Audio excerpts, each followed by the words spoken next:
So the wind mechanics and everything in 2024 are just insanely better than 2020.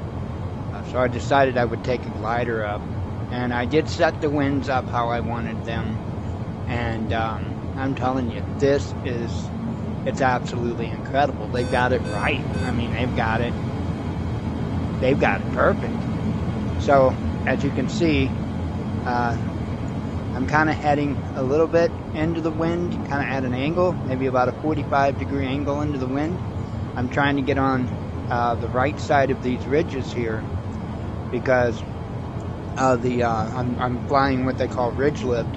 So the wind coming up against the ridge of the mountain is actually what's going to keep me in the air, and I should start going up any moment here. You'll hear my Vario start saying that I'm gaining altitude here in just a moment, and it's incredible. It works really well. That was kind of one of my things with 2020, that you know, it left a lot to be desired. The effects of the wind just really weren't super accurate. But I'm telling you, they've got this figured out now. I'll wait until I get over to this ridge over here, this higher ridge, and you'll see it. All of a sudden I'll start shooting up pretty good.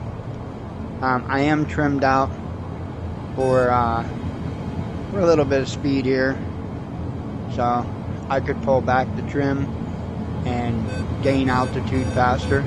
But you see how I'm getting on this side of that ridge, and the air is coming across the ridge there, and it's actually causing my plane to lift up.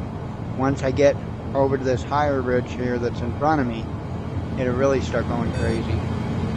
So, because right now we've got all of these ridges here that are actually blocking the wind from this ridge. So, but I'll get up to the higher ridge here in a moment, and you'll hear it really take off. So, and it's, like I say, it is really accurate in comparison. And this is, for whatever reason, one of my loves to do is to soar gliding.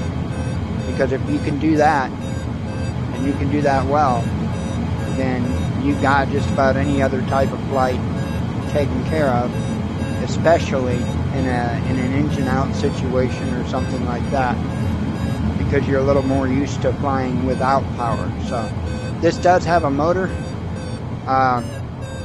Does have, I think it's a Rotax 503, or yeah, I think this one has a Rotax 503.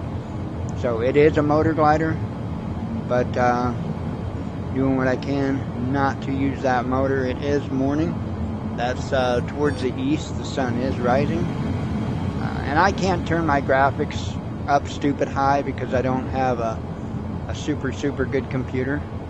But man, I'll tell you what, the level of graphics that I can see in this versus 2020 is so much different. It looks so much better in this. It runs so much smoother. And I haven't even spent a lot of time tweaking settings or anything yet, because I haven't needed to. It runs smoothly. It looks good enough for me. And like I say, it works really well. You'll see I'm getting ready to catch the ridge lift here on this ridge. And it'll start rocking me up in a moment.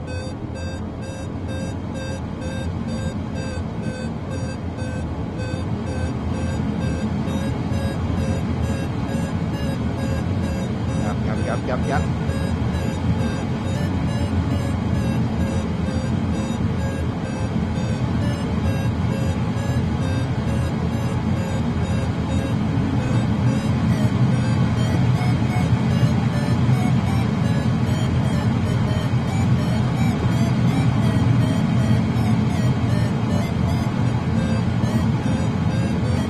can turn that direction a little more.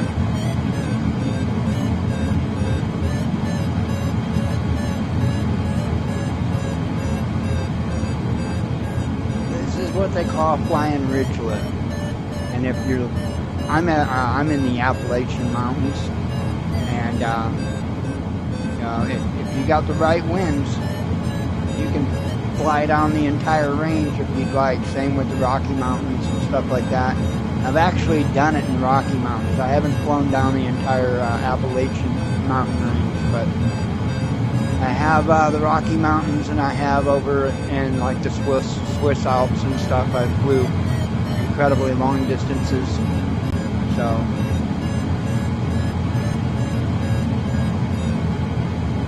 it's not the type of flying for everybody. Some people would think of it as boring or lame, but you have to be skilled to do it. That is why I love doing it. But see, there's my altimeter there, and if you watch the big hand slowly going up.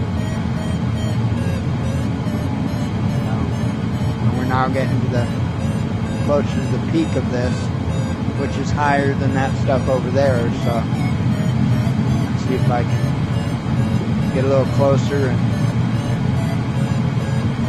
take it more advantage of it. That's why I'm saying the mechanics of the wind and stuff are just beautiful.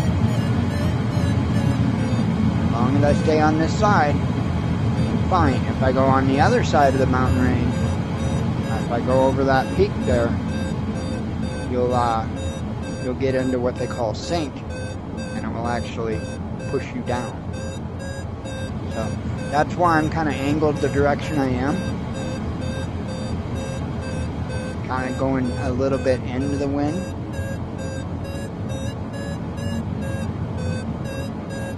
Because the wind will try to push me over that. And the idea is that I stay on this side. Like I said, I could trim back. If I trimmed back, I would have much better lift. But I don't want to do it too slow.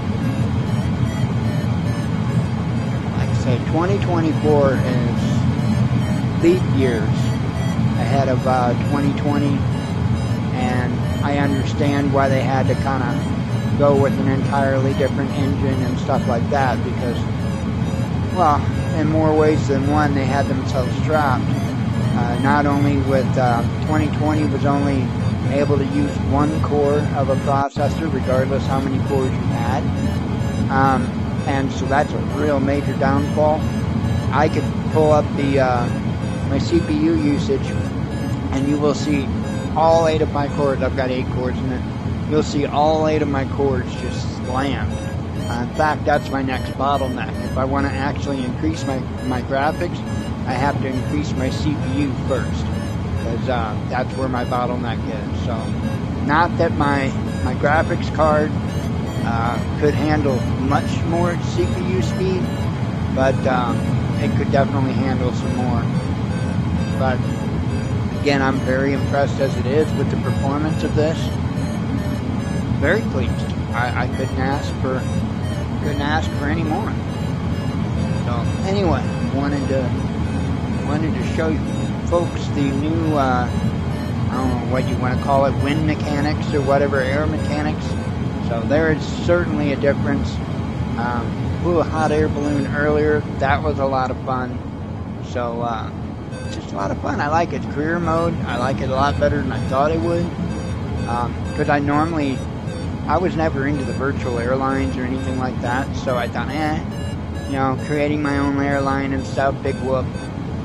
But it's so much better than what it sounds.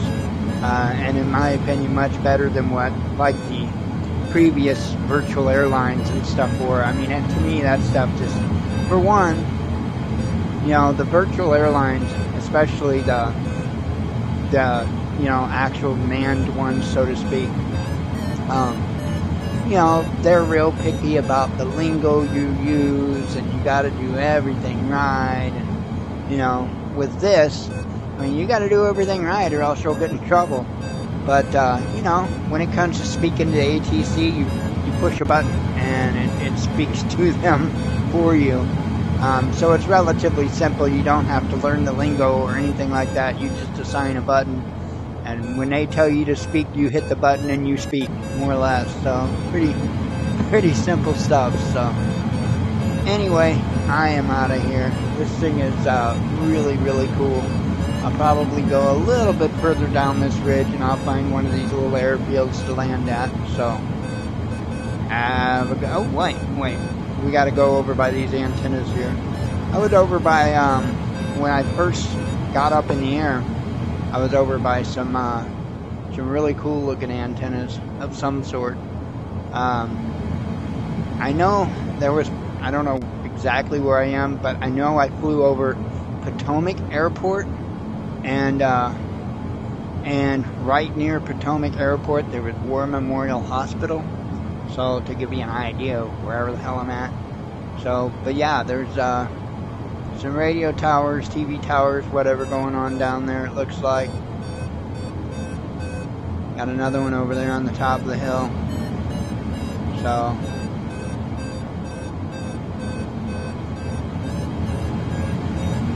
what they look like anyway.